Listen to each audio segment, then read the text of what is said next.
Ingat kisah Ayub, Bapak Ibu Saudara. Ayub adalah orang baik, Ayub adalah orang saleh, dan juga Ayub merupakan orang paling kaya pada zamannya pada saat itu. Namun pada suatu waktu Tuhan izinkan keadaan Ayub berbalik sedemikian rupa. Anak-anak yang dikasihi Ayub mati, Ayub harus kehilangan anak-anaknya, Ayub harus kehilangan seluruh kekayaannya dalam bentuk ternak, dan semua kekayaannya hilang begitu saja.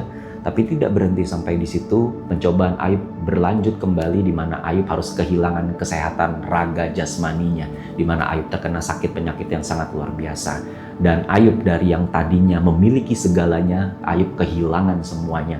Ayub berada di titik paling bawah di dalam kehidupannya, dari yang punya semuanya sampai tidak punya apa-apa. Sebegitu cepatnya keadaan berbalik, sebegitu cepatnya keadaan berubah. Dalam waktu singkat Tuhan memutarbalikkan semuanya. Semuanya ada dalam seizin Tuhan, pencobaan yang dialami oleh Ayub. Dalam pencobaan yang dialami oleh Ayub, Ayub berkata, Tuhan yang memberi, Tuhan yang mengambil, terpujilah Tuhan. Namun satu hal yang harus kita pelajari di sini adalah Tuhan izinkan Ayub mengalami pencobaan. Dan ketika Ayub diizinkan Tuhan untuk mengalami pencobaan, mau tidak mau Ayub harus terima. Dan Ayub tidak bisa menolak, Ayub tidak bisa menghindari pencobaan tersebut. Ayub harus menghadapinya. Tetapi di momen di mana Ayub mengalami suatu pencobaan, justru di titik itulah Ayub datang kepada Tuhan. Ayub melihat keagungan dan kebesaran Tuhan. Ayub melihat dan mengakui bahwa rencana Tuhan jauh melampaui batas kemampuan manusia. Dalam semua proses itu terjadi pengenalan pribadi antara Ayub dan Tuhan. Dalam perjalanan itu terjadi suatu koneksi yang kuat antara Ayub dan Tuhan. Singkat cerita, kita tahu bahwa Tuhan memulihkan keadaan Ayub, bahkan Tuhan memberkati Ayub 2 kali lipat dari sebelumnya. Tapi sebelum sampai di titik dipulihkan dan diberkati 2 kali lipat, ada suatu proses perjalanan yang membuat Ayub mengalami suatu pengenalan pribadi akan Tuhan. Bahkan di dalam Ayub 42 dikatakan, hanya dari kata orang saja selama ini aku mengenal engkau, namun saat ini aku memandang engkau.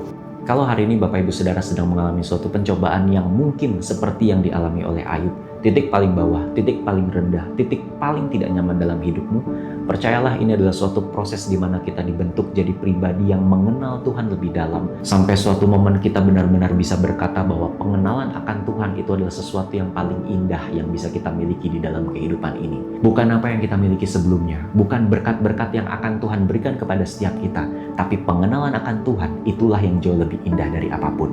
Hari ini jangan khawatir dengan keadaan yang berubah, jangan khawatir dengan apa yang hilang, jangan khawatir dengan tekanan yang sedang saudara alami. Tapi percayalah bersama dengan Tuhan perjalanan semuanya akan baik-baik saja. Dalam titik yang tidak nyaman dalam hidupmu, Tuhan selalu ada besertamu.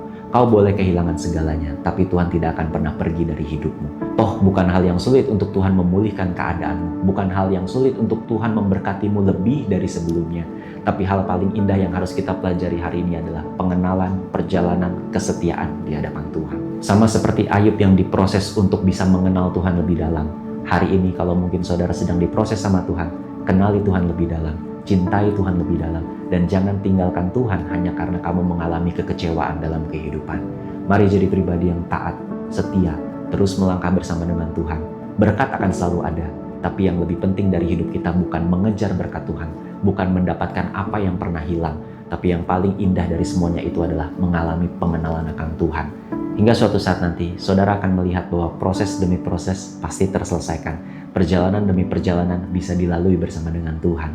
Tidak ada satupun rancangan kecelakaan di dalam kehidupan setiap kita. Mungkin perjalanan bersama dengan Tuhan bukan perjalanan yang mudah, tapi selama kita berjalan bersama dengan Tuhan, kita akan melihat bahwa semuanya akan menjadi indah. Kiranya kebenaran firman Tuhan ini bisa jadi berkat buat kita semua. Tuhan Yesus memberkati.